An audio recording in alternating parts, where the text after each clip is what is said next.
It's official, GTA 6 pre-orders are happening next week on June 25th. Rockstar Games just put out a tweet revealing not only the pre-orders happening, but also the GTA 6 cover art. We've been long speculating whether or not they're going to keep with the standard GTA cover art style, or if they're going to do something new for GTA 6, and we finally have our answer. They're going to be doing the standard, typical GTA cover art, and I personally think it looks fantastic. But in addition to that, we also have a brand new video on the GTA 6 website. So of course, knowing me, we're going to be overanalyzing and getting every detail that we can out of both the GTA 6 cover art and the video on the website. So let's dig in. So the first thing that stood out to me when looking at this cover art is in the top left we have the helicopter. And if you don't know, every single GTA cover art has featured a helicopter in the top left, so it's pretty awesome to see that they're sticking with this tradition. And then in the middle we of course have our main protagonists, Jason and Lucia. And it's also worth noting that this specific piece of artwork of Jason and Lucia is actually its own individual artwork that you can download from the GTA 6 website. And when you go and check out the full version, you can see that they're standing in front of what appears to be Vice City off in the distance. And someone a part of the GTA 6 mapping project has probably already figured out exactly where they're standing in the game, so be on the lookout for that information elsewhere, because I'm not going to be the person that's figuring that one out. It's also worth noting that this artwork is titled Jason and Lucia 03 on the website, which is interesting because the other times that we've gotten the other Jason and Lucia artworks were paired with the other trailers. So the Jason and Lucia 01 artwork and the Jason and Lucia 02 artwork were paired with trailers 1 and 2 respectively. So is it that crazy to me to think that we'll be getting trailer 3 next week with the pre-orders?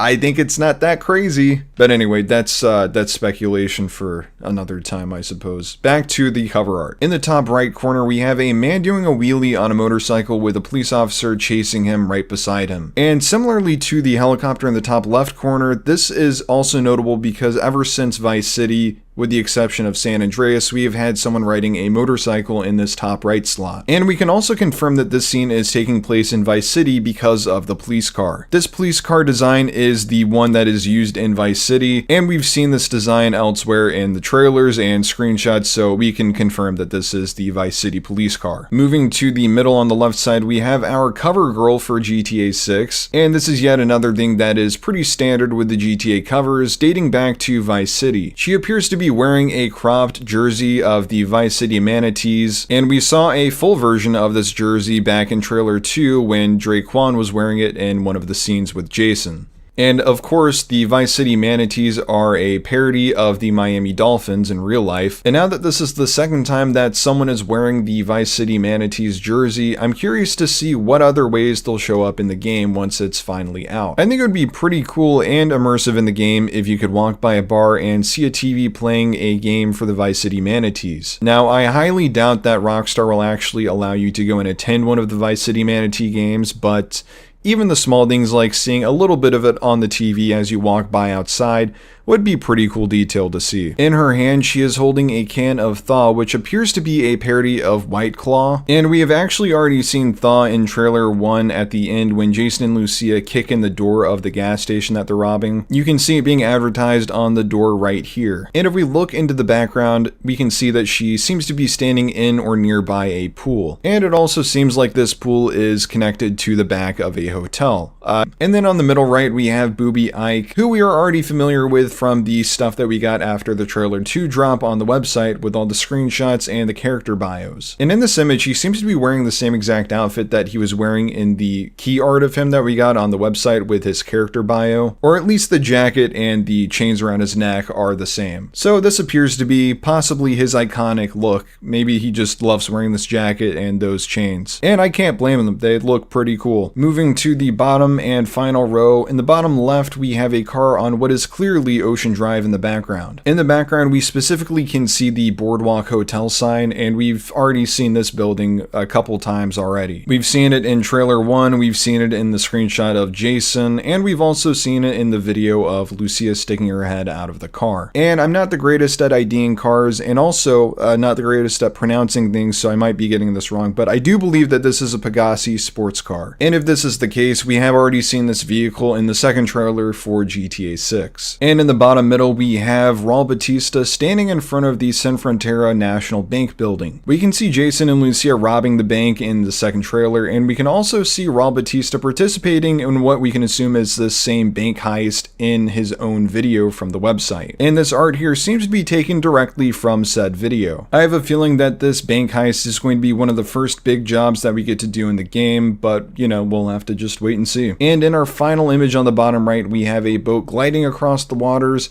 and a pink flamingo flying overhead. Honestly, not much to say about this one, not much to gain from it, but I will say it's a pretty cool piece of art, and I do like it. It's one of my favorites from the cover art. Overall, I'm a huge fan of this cover art. The details in these little tiny pieces of artwork are just incredible. I think my favorite might be the crocodile, honestly. I don't know, there's just something about it. So that is it for the cover art, but we actually have one more thing to look at, and that is the video that they put up on the website. Now, Rockstar has been incredibly generous here and given us a total of 8 seconds of the Vice City skyline with a beautiful sunset behind it. We can see quite a few notable landmarks in this video right at the start, such as the Ferris wheel and the Sahara Center, which is the 𝙊𝙖𝙖𝙘 Center in real life. We've already gotten quite a few views of these two landmarks themselves over the course of the trailers and the screenshots and then the website videos, so this isn't anything new. But one thing that I would like to point attention towards in this same general area is the reflections of the skyline on the water, which I personally think looks fantastic. You can not only see the skyline itself being reflected in the water, but you can also see hints of the actual sunset. And then looking back up at the sky, first of all, the sunset is absolutely beautiful, but in the sky we can also see a ton of different aircraft vehicles. There are 6 aircraft vehicles right at the start, and then as the video plays, we have a 7th helicopter fly right by the camera. And then the water is even more populated with a total of 8 boats by my count. Going back to the start of the video, we obviously have the shipping port right in the bottom left here, and then we have the road that connects Vice City's downtown to Vice Beach. But I want to point out on the far left how far in the distance we can see. I think that this is an area where the people over at the GTA 6 mapping project are going to be better at this than I am, but from my eyes, this seems to be some sort of large-scale power plant or factory. And the one that we already know a lot about is the US sugar factory in Ambrosia. Now, I'm not sure if Ambrosia is too far away for this to be even visible from Vice City. Like I said, this is a question better suited for the people over at the GTA 6 mapping project, not me. I would imagine it would be too far away for it to be visible from Vice City, but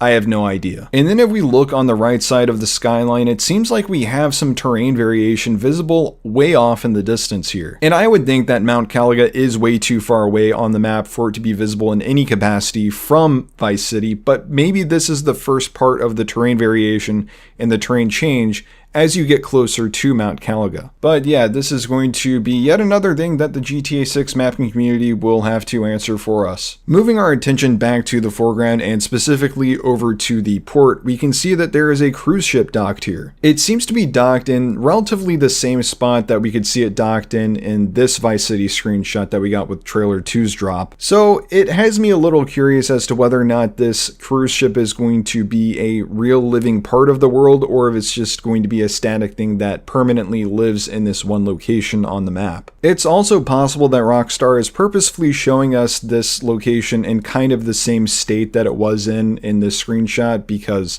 they don't want to give any additional information away. So it's, you know, it's not worth speculating a whole lot on the cruise ship. So we've talked about the vehicles in the sky, we've talked about the vehicles in the water, but we haven't talked much about the vehicles on the ground. Yes, I'm talking about cars. And if you look at the roadways that are visible in this video, you'll immediately see that there's just a ton of movement everywhere in this video. On the left side, above the port, you can see this bridge carrying a ton of traffic, and then obviously the roadway on the left side that's also a bridge carrying traffic from Vice City to Vice Beach also has a lot of traffic moving on it. And while all of the roadways are very busy with traffic, the places that aren't very busy with traffic at all are the port areas, which makes sense because it's not the normal working hours. So I think that this is another indication based on a lot of other different things that we've seen in the lead up to the game that population density and traffic flow will change throughout the day depending on the time and what you would expect to be happening during that time. So for example, in the middle of the night, the ports are just not going to be as active. Now let's turn our attention to the latter half of the video where we get a better view of what's below us. On the ground, things are not as populated as they are on the water or in the sky, as I can only see 4 NPCs total here. We can see 2 NPCs on this tennis court here, and then on the left we can see these 2 NPCs standing over here near these lights. So not a very busy night for this part of Vice City, I suppose. Next, I would like to turn our attention to the interiors that are visible on the buildings seen in this video. And more specifically, the interiors on the left, because those are just closer to the camera, so it's easier for us to take a look at these. Even still, we don't have the greatest view of these interiors just because of the distance here. And it also seems most likely that these interiors are not real physical spaces that we'll be able to go into and explore, because from what I can tell, they seem to just be using the parallaxing effect, which honestly isn't the most surprising thing in the world. And while it's still possible that we could explore these apartment units in the game, I mean, the technology is theoretically there. I don't know if it's going to be in the final game. Obviously, I think that the main thing that will be on the website after trailer 3 drops, or more specifically next week when pre-orders go live, is that the website is going to primarily serve to get people to buy the pre-orders. But I also wouldn't be surprised if we got new character bios or more information on the characters and maybe a little bit more on the story. Anyway, that's going to do it for this video, guys. Thank you so much for watching, and let me know down in the comments below if you found any details in either the GTA 6 cover art or the video that I missed. Until next time,